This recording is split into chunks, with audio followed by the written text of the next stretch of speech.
Sahabat Efata terkasih, pada minggu ke-24, renungan akan diberikan oleh Romo Robertus Agung Suryanto, OMM. Apa kabar Romo? Luar biasa. Romo, untuk yang hari Minggu ya Romo, ini Injil Kristus, Yesus Kristus menurut Lukas, bab 15 ayat 1 sampai dengan 32.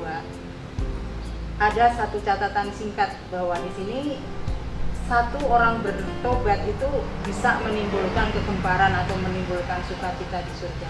Itu bagaimana untuk menerangkannya ini kepada umat, bagaimana bisa gitu? Baik, sebelum menjawab mungkin kita kembali ke konteks keseluruhan ya dari teks Injil ini, Lukas pasal 15 ini keseluruhan mau berkisah tentang kerahiman Allah. Allah itu Maha Rahim dan kerahiman itu luar biasa. Karena itu setiap orang itu berharga di mata Allah. Ini adalah setiap orang, Anda, saya, dan sekalian berharga di mata Tuhan. Karena itu hilangnya satu orang menjadi kepedihan bagi Tuhan, kesedihan bagi Tuhan yang luar biasa. Hilangnya itu berarti seseorang yang mengikuti keinginannya sendiri, menjauh dari Tuhan itu hilang.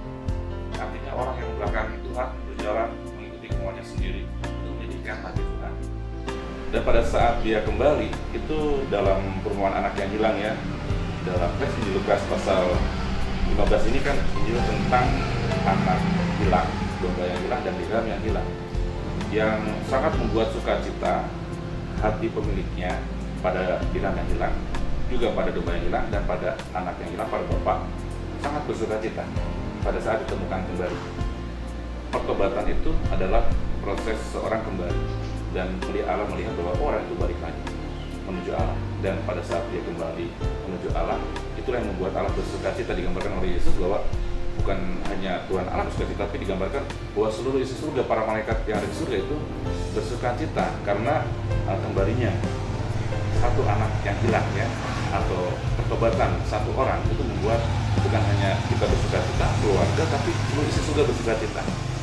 Betapa luar biasa, dahsyat sukacita yang ditimbulkan karena pertobatan setiap kita, setiap orang. Mengapa? Karena setiap kita itu berharga di mata Tuhan ya. Setiap orang itu adalah citra Allah. Jadi pada saat orang bertobat, dia kembali ke citranya dan jadi cerah kembali. Itulah yang membuat Allah bersukacita, seluruh isi surga bersukacita, dan juga kita, semua kita pasti bersukacita pada saat ada orang menjadi baik kembali dalam hidupnya. Saya kira itulah pokok dari pesan Allah pada hari ini ya, sabda Allah pada hari ini. Ada seorang ahli yang mengatakan ya bahwa seandainya seluruh Alkitab di seluruh dunia terbakar habis, tertinggal dari Injil Lukas pasal 15 yang kita dengarkan di hari ini tentang anak yang hilang, domba yang hilang, dan dirham yang hilang, itu sudah cukup untuk menggambarkan betapa besarnya kerahiman Allah bagi kita anak-anak, dan betapa Allah mencintai setiap orang itu sangat istimewa di mata Tuhan. Itulah maknanya, bahwa karena itu ketika satu orang balik lagi pada Allah, pada saat itulah Allah sungguh luar biasa bersukacita. Dan pada saat anak itu kembali, Allah lari ya, bapak itu lari menjemput anak yang balik itu, dan tak pernah lagi mempertanyakan latar belakangnya, apa yang sudah dibuatnya, dosa-dosa masa lalu, dan Allah tidak menghitung. Itulah kerahiman Allah, lambang gambar dari kerahiman Allah yang tidak mau tahu kelemahan-kelemahan kita. Kalau kita mau kembali pada Allah, kita siap menerima berkat-berkatnya, dan Allah tidak lagi menghitung masa lalu, dosa-dosa kita.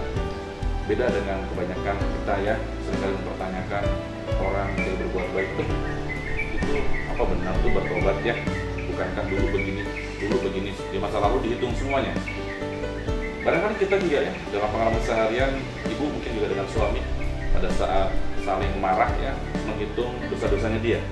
Dan konon ibu-ibu, perempuan konon adalah orang yang sangat detail menyimpan kesalahan pasangannya ya, katanya. Tapi ya mudah-mudahan bacaan hari ini mengajak kita untuk siap. Tuhan kalau sudah mengampuni, mengatakan jangan hitung kesalahan orang lain, ampuni, lupakan semuanya, dan fokuskan pada kebaikan-kebaikan dia yang adalah kebaikan-kebaikan Tuhan yang hadir dalam orang itu yang Tuhan kenal kehidupan kita.